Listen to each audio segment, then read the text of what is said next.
Hey, this is Dave Roberge, Vice President Business Solutions at Evergreen Trading. I'm here at South by Southwest, the Brand Innovators Leadership and Brand Marketing Summit. I'm here with Cyntia Leo, Head of Brand Marketing and Communications at Urban Outfitters. Hi, everyone. So nice to be here.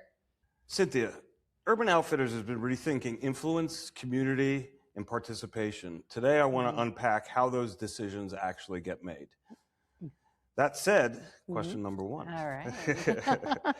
What's one marketing instinct you trust more now than one you trust less? Oh, that's a great question. So from a marketing instinct, I think for me, everything we do starts with our customer. And I think honestly that they really guide the way, and in a way they kind of give you the answers and the roadmap.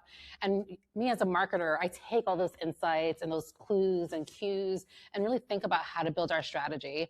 But it's a clear instinct because it's right. I know it's right because they're telling me that's right. And so I really take that on and trust what they're doing and what they're saying. I think one thing that I don't necessarily trust, we don't like to chase trends, right? Or chase things and make things that feel really unauthentic for us. We want to make sure that we're really showing up authentically, listening to our customer, serving our customer, and really giving them what they want. No, it's interesting because I feel that in the campaigns that you guys run, whereas a lot of brands are chasing stuff, and I think that's not the approach that your campaigns emit. And it's great to be able to hear that from you directly, being that you're the one guiding those decisions around that stuff. Yeah. That said, what's a brand signal that you pay attention to that most dashboards don't capture?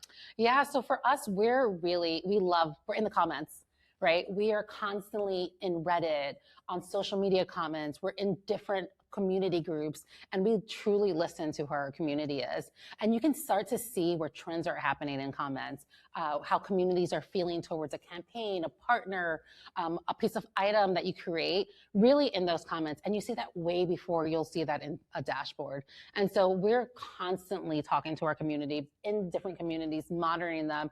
We're also constantly on the ground. We're really seeing trends that are happening on the ground first before they scale out into the world. And so again, really focusing on where our community is, making sure that we're part of communities and our community, and making sure we're grabbing some of those insights before we see them on our dashboard. That's awesome, because I think you have to be part of the conversation. Exactly, right? Constantly. That's and you have great. to be not only part of it, but always monitoring it, giving feedback. It's always a two-way conversation for us.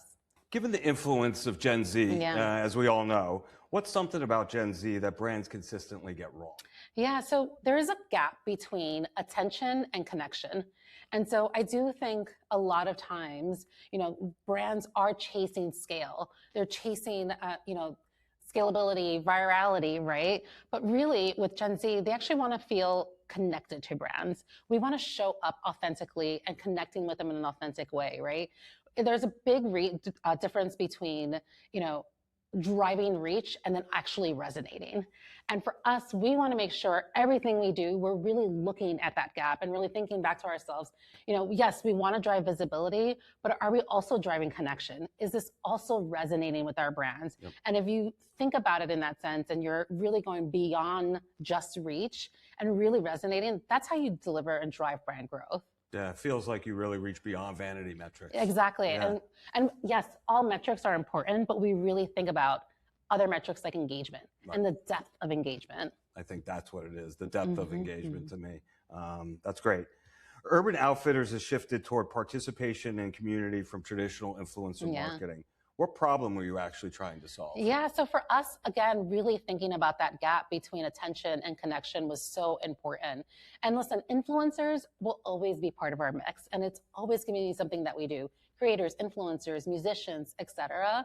But when we thought about driving true connection, we realized we have to actually take a little bit of a different approach, right? We need to get in our communities, be part of communities.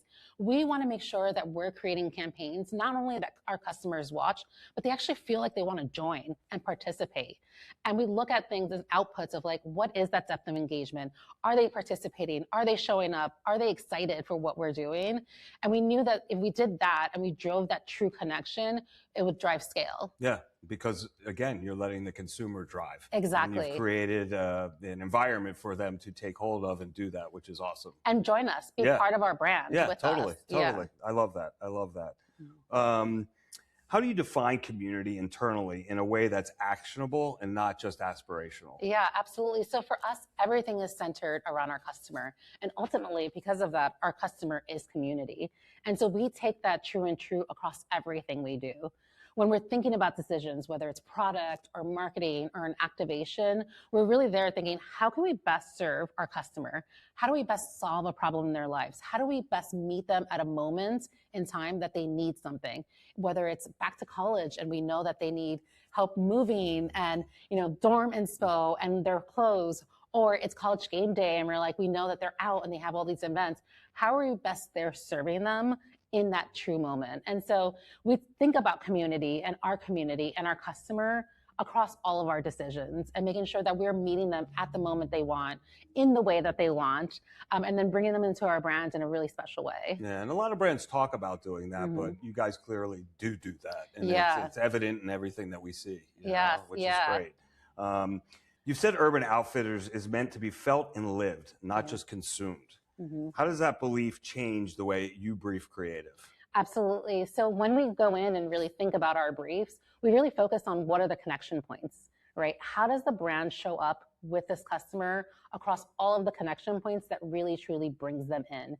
That could be digitally, that could be social, that could be in a real life event, that could be in our store experience. And we really obsess in those details. And for us, we really want to make sure that everything we do, yes, it's 360, but what is that in real life connection that brings us closer to our community and our customers? That's interesting. How do you measure success when you move away from follower accounts and impressions? Yeah, and so it's really that depth of engagement for us. And so it's really like, is this person participating? What does participation look like? Are they talking about us? Are we resonating? Are customers excited when they get a package from us?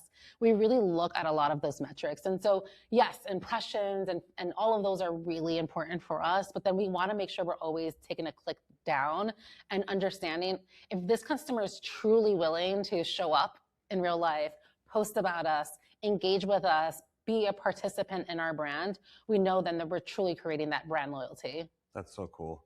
What's an example where you chose resonance over reach? Yeah, so a big element for us and a big driver is really experiential marketing. And I think there's this misconception that experiential won't drive the same amount of reach versus a digital campaign or a media campaign. I feel like that's a great driver to drive resonance for our customer. And so, for example, last year around game day, we came out with our campaign, Good Game. And it was for us to really show up during that game day period and be there for our customers. But instead of just doing a campaign, we actually got on the ground. And so we worked with a number of fraternities, sororities. We threw a number of tailgate parties. We brought Young Gravy to campuses across the nation for performances. And we did a ton of different activations. We gave out free coffee. And so it was so important for us there to really show up at the moment that mattered the most for our customer. And really serve them at that moment and do something fun, right? Yeah. And we felt like that actually resonated across the country. Another example, so with our new Add to Story campaign, we're really focusing on customers who have under 10,000 followers. And we felt that it's so important to really celebrate those that love our brand. Let's love back those who love us. And as part of that, we are gonna have a big activation at the end of April where we're bringing over 200 of just our most engaged customers to a brand trip. And brand trips forever have been influencer trips because you want that reach and that scale. But we felt that, it's so important to really engage with those who love our brand the most, right?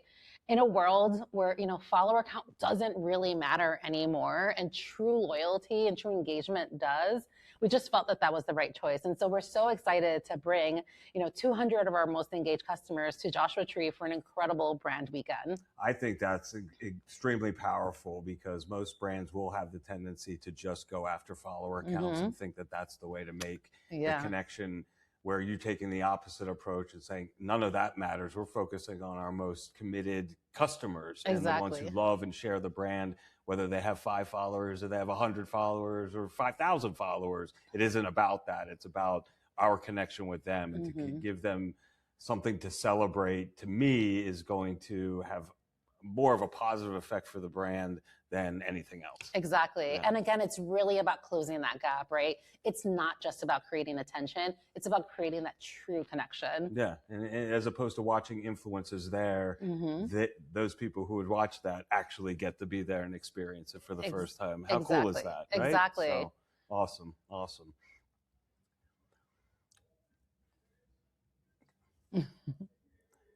Urban Outfit. Okay, now I'll introduce that because this is good.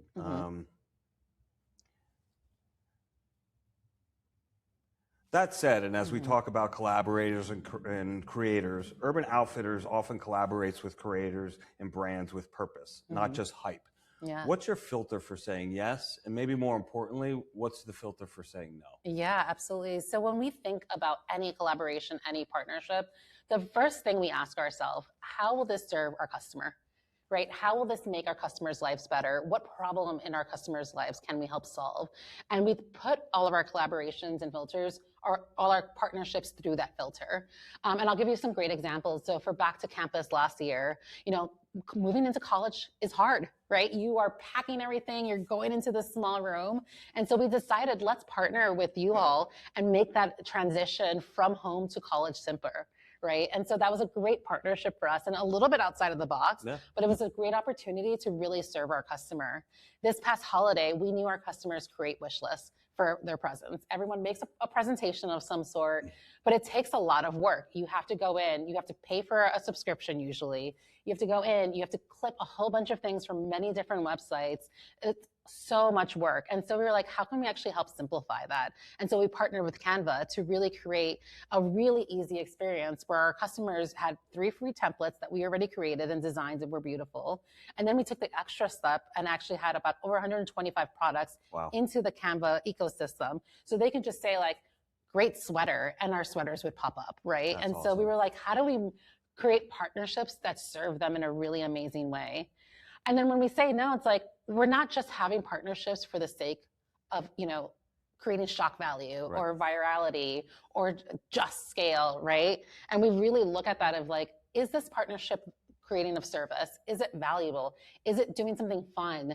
Even from our music partnerships, we were like, is this exciting for our customer? Are we giving them a behind the scene look of someone that they might not be able to get before? Are we creating an experience where they might actually meet them?